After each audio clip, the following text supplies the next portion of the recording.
آئے گا، عشق ہو تو عشق کا مطلب سمجھ میں آئے گا، ان کا رتبہ جاہلوں کی کب سمجھ میں آئے گا۔ اور میری مانو مصطفیٰ سے عشق کرنا سیکھ لو، میری مانو مصطفیٰ سے عشق کرنا سیکھ لو، اس میں کتنا فائدہ ہے تب سمجھ میں آئے گا، اس میں کتنا فائدہ ہے تب سمجھ میں آئے گا۔ اور نبی کو چھوڑ کر ولی کو چھوڑ کر کہتے ہو ہم اللہ کے ہیں، نبی کو چھوڑ کر ولی کو چھوڑ کر کہتے ہو ہم اللہ کے ہیں، پڑیں گے قبر میں ڈنڈے تب سمجھ میں آئے گا، پڑیں گے قبر میں ڈنڈے تب سمجھ میں آئے گا۔ اللہ رب العزت نے قرآن کریم کا ارشاد فرمایا، یا ایھا الذین آمنوا اتقوا اللہ وکونوا مع الصادقین، اے ایمان والو اللہ سے ڈرو اور سچوں کے ساتھ ہو جاؤ۔ اللہ رب العزت نے ڈرنے کا حکم دیا کہ اے ایمان والو اللہ سے ڈرو، لیکن آج ہمارے معاشرے کے اندر حال یہ ہے کہ لوگ نہ نماز کے قریب نہ روزے کے قریب، دل میں خدا کا خوف نہیں، اور کہتے ہیں کہ ہم مسلمان ہیں۔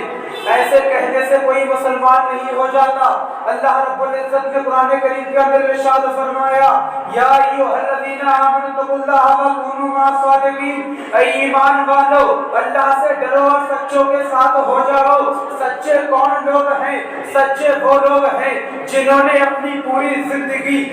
اللہ کی عبادت میں گزاری، جنہوں نے اپنی پوری زندگی ذکر خدا میں گزاری، جنہوں نے اپنی پوری زندگی راہ خدا میں گزاری، جیسا کہ حضرت امام حسین نے کیا، پوری گھر بار لٹا دیا، سب کچھ لٹا دیا، لیکن جھوٹوں کا ساتھ نہیں دیا۔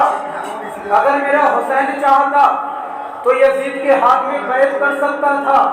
لیکن میرے حسین نے ایسا نہیں کہا کیونکہ میرا حسین سچا تھا۔ حضور خواجہ غریب نواز نے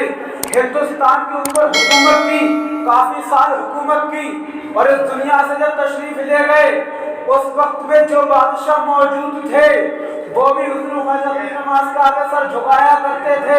آنے والے بادشاہ ہونے بھی حضور خواجہ غریب نواز رضی اللہ تعالیٰ عنہ کے آگے سر جھکایا، اور صبح قیامت تک جو بادشاہ آئیں گے وہ سب خواجہ غریب نواز رضی اللہ تعالیٰ عنہ کے آگے سر کو جھکائیں گے۔ تو سچوں کا مرتبہ یہ ہے، سچوں کا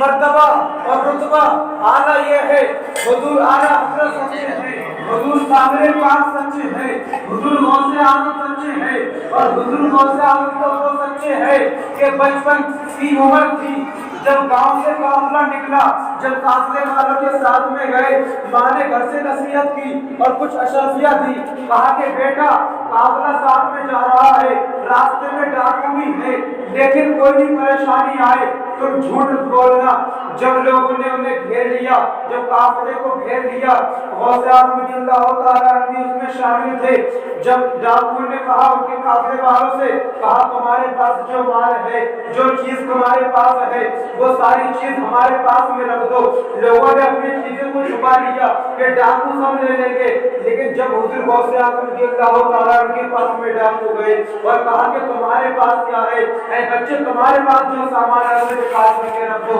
حضور غوث اعظم رضی اللہ تعالیٰ عنہ کے پاس میں جو اشرفیہ تھی نکال کر ڈاکو کے سامنے رکھ دی۔ ڈاکو نے کہا کہ اے بچے اس سے بڑے بڑے اس قافلے میں شامل ہیں، تیرے اس سے بڑے اس قافلے میں شامل ہیں۔ انہوں نے اپنے مال کو چھپا لیا، کسی نے اپنا مال دیا کسی نے نہ دیا، لیکن تو نے اپنا مال کیوں دے دیا؟ کہا میں نے مال اس لیے دیا تھا کیونکہ جب میں گھر سے نکلا تھا تب میری ماں نے مجھ سے کہا تھا کہ بیٹا کتنی ہی پریشانی آئے، کتنی ہی تکلیف آئے، لیکن تم جھوٹ بولنا۔ تو یہ شان ہے حضور غوث اعظم رضی اللہ تعالیٰ عنہ کی۔ اللہ رب العزت نے اسی لیے قرآن کریم کے اندر ارشاد فرمایا، یا ایھا الذین آمنوا اتقوا اللہ وکونوا مع الصادقین، اے ایمان والو اللہ سے ڈرو اور سچوں کے ساتھ ہو جاؤ۔ لیکن ہمارے معاشرے میں حال یہ ہے، دل میں خدا کا خوف نہیں، کہتے ہیں کہ ہم مسلمان ہیں، سچوں میں بیٹھنا اٹھنا ہمارا نہیں، کہتے ہیں کہ ہم مسلمان ہیں، دوسروں کے اوپر تہمت لگانے میں ہم ماہر ہیں۔